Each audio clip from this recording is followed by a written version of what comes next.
How is Tua feeling based on your discussions with him last night and today? And do you have the MRI results yet?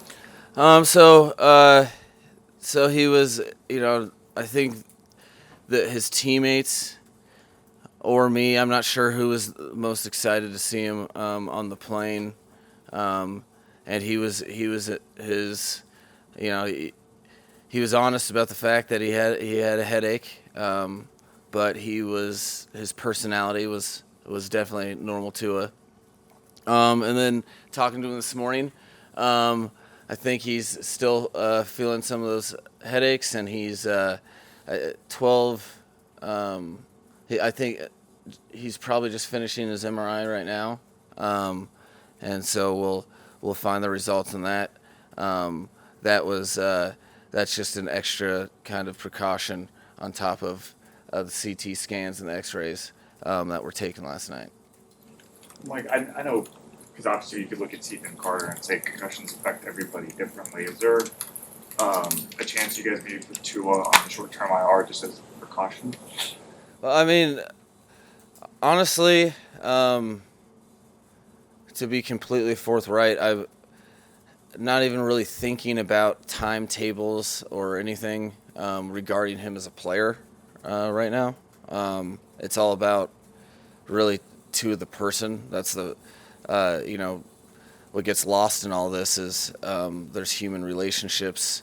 That these aren't just creative players. These are people that we mutually invest in, and somebody I've grown very very close to, and so when it comes to head injuries and concussions, uh, with things that severe, it's not the only thing I'm worried about is the person first. So, um, when just worrying about him getting healthy, getting all the testing done that he needs to get done, and us working with him so that we can feel good about where that injury's at, and then we'll cross the bridge in terms of timetables of however long. Really haven't even thought about that at this point.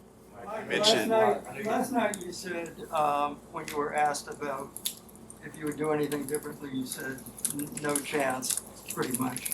Now that you've had time to reflect, is there anything either you would have done differently or you wish any of the medical personnel would have done differently dating back to the original hit on Sunday against the Bills?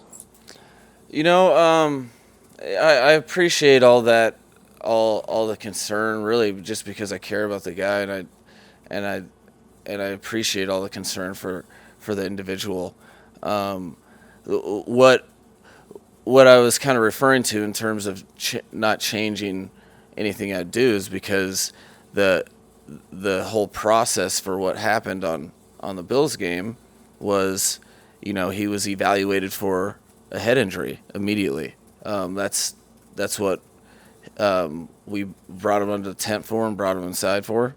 He was evaluated, and then cleared by several layers of medical professionals who I don't pretend to be one, but those people, the collection of them, uh, cleared him of any head injury whatsoever, and he had a back and ankle issue. So, in terms of deciding whether or not to play a guy on a game, on a Thursday night game, I'm concerned about his lower back and his ankle and putting him in harm's way. Um, I the I have 100% conviction in our process um, with regarding our players. There's This is a player friendly organization that I make it very clear from the onset. My job as a coach is here for the players. I take that very serious, and no one else in the building strays from that. So when I'm talking about deciding whether or not to play, the only thing that would keep me from playing him would be something going against medical advice that was that would be just completely abstract, On top of all that, I had no worries whatsoever with how he, I'm in steady communication with this guy day in, day out, and we're talking about, high level football conversations about progressions and defenses and recalling stuff from 2 weeks previous, and then him having to reiterate a 15-word play call. All things, absolutely no signs, nothing. There was no medical indication, from all resources that there was anything regarding the head. So if there would have been, of course, if there would have been anything lingering with his head, I wouldn't have been able to live with myself if I prematurely put someone out there and put them in harm's way. This is a relationship that I have with this human being, so I take that serious, and I wouldn't have put him out there if there was any inclination given to me whatsoever that he was endangering himself from that previous game. Coach, have you talked to last night on the plane? You had conversations with Tua, I presume, and you said he brought his personality with him. Yeah. Can you elaborate for us on? Yeah, on well, what he said? Did he talk about the incident itself? We just wanted to get him a little more space. He came up and sat next to me on the flight, and we talked a little bit about the game. I kind of was asking him questions about how he was feeling, and that happened for about 15 or 20 minutes, and then he pulled out his phone and started playing my cult favorite classic movie, MacGruber, that he watched, and was like laughing with me. And he, I think he was just happy to be with his teammates, and all of his teammates were so elated. I mean, this was a scary, scary situation for all of us. I'm sure you could tell by the way that his teammates' body language and everyone that was on the field, and it was something that did not just go away once the game restarted. So all of his teammates were absolutely elated to see him on the field or on the plane. He was elated, brought him some joy, which was good to see. Is one of the reasons you get into team sports. Like you mentioned, the human element of it. Can you describe maybe the last 12 hours for you, for your team, just kind of dealing with all of this? Yeah, it's one of those things that you recognize as part of my job. So I kind of for me, I don't do anything without being extremely accountable and hard on myself. So I can say with conviction certain things because I go back and I make sure that the due diligence was that I've done everything correctly, whether or not with all the information given. Football is a unique sport. It's one of the reasons we love it. Is there's so much unpredictability and so many variables.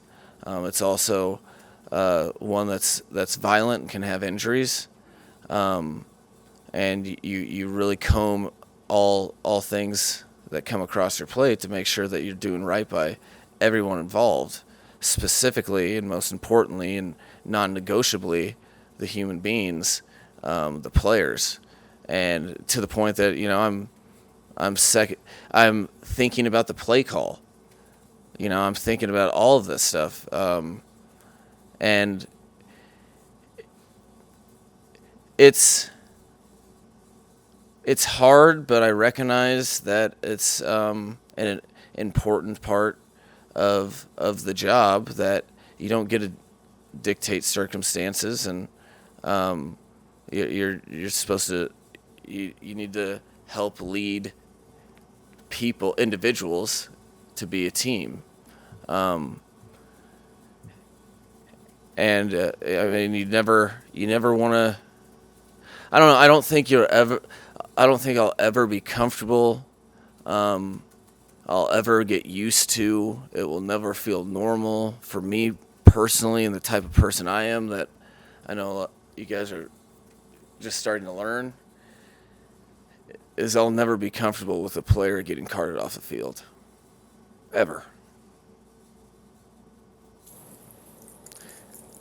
It's something you never want to be a part of. And when I put myself there, this is what happens. It's not fun. I'm just really, really, really glad that he's that I can hear normal Tua in his voice, and I know his teammates that have talked to him feel the same way. Mike, Mike- was there a change in the extent of his back injury? Has that been looked at? Is that still a concern? Yeah, no, that's also part of the deal with him. That it is, that and his ankle are still lingering. So those are pieces of concern for player. But again, right now it's more about person, and so we're 100% devoted to worrying about this concussion and having him pass through it in a healthy manner, and then obviously the medical staff will be attending to those other injuries that are on the back of my mind right now. About Tua's head, him hitting his head did not have any lingering effects throughout the week, reiterating the play calls, things like that. But still, he hit his head during that game against the Bills. Was there enough consideration maybe, taken by whether the organization, doctors, both team or independent, that Tua could possibly hit his head again? Do you think there was enough No, of a measurement there? no, it's a, and again, I totally understand the concern and appreciate the concern, and when I tell you that beyond an eyeball test, which I know for a fact you guys would not be very comfortable if I was just relying on that, and not, I mean, it's the reason why we have tests. He did not have a head injury, so guys hit their heads all the time, and that's why I was adamant about, he was evaluated for having a head injury, and he did not have one. And when I tell you he was in complete mental concert, talking to us through it, and then he played the whole game, and then he did press conference, and then he did media all week, and then he did, but so as far as if I were to sit someone for a medical issue going against medical people abstractly, then when do I play him again? I don't. This was not the timing of all of it, how things played out.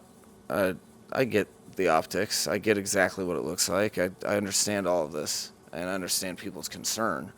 But the one thing that I can exude with 100% conviction is that every person in this building had 100% the correct process, diligence, and that's why there's not a there's not a player or person that you'd be able to talk to in the building that would think otherwise, because it is clear, contrite, and not something that is negotiable in any way, shape, or form. You relayed that to Tua as well because he's a competitor. If you told him, look, until everything is clear, don't even think about being on the field. Yeah, I mean, I talked to him today, and I reiterated the same thing, like, because he was bringing up to me, man, hope I don't miss X, Y, or Z game. And I was like, Tua, let's stop this right now. Don't even think about a game.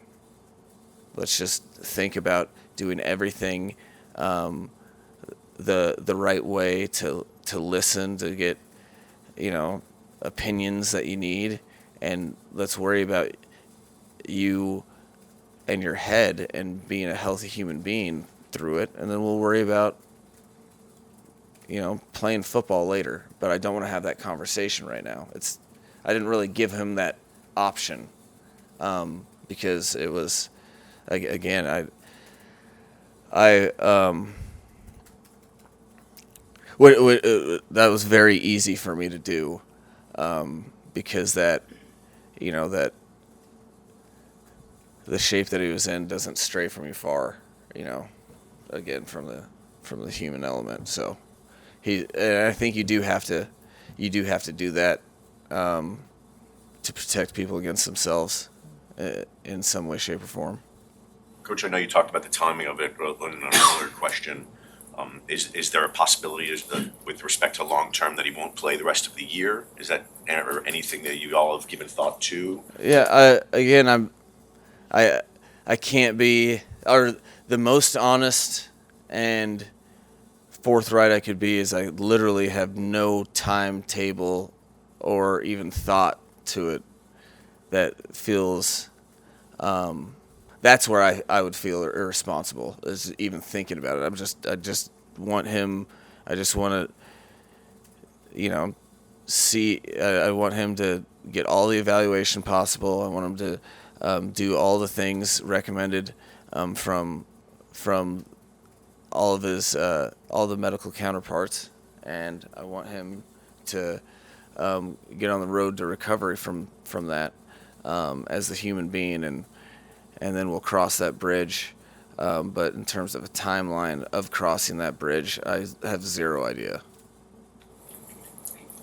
And Coach, Based on what you've experienced these past 5 days, is there anything that you would suggest to the league in terms of any changes to improve the protocols for concussions? Honestly, I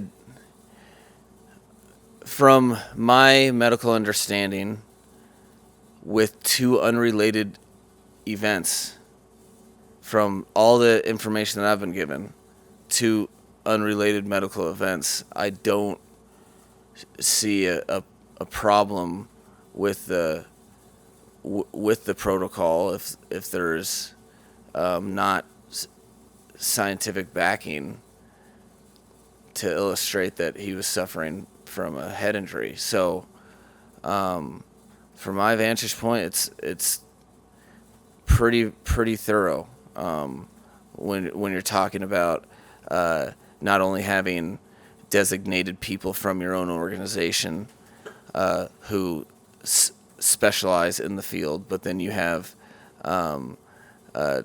independent neurologists advising as well.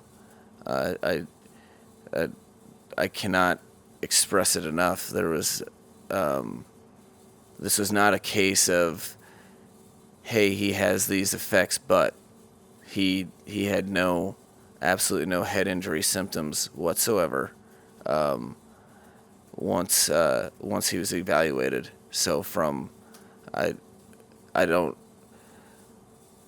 wouldn't be able to, from this case and from this specific situation, draw anything from the protocols, good or bad, except that they are very thorough on the level of anything that has been in the National Football League since I've been in it. Coach, so the protocol is he's not involved in any practices leading up to the Jets game, and he sits out. No, you're in the protocol until you're out of the protocol, which At all, or you stay at home, or how's it work?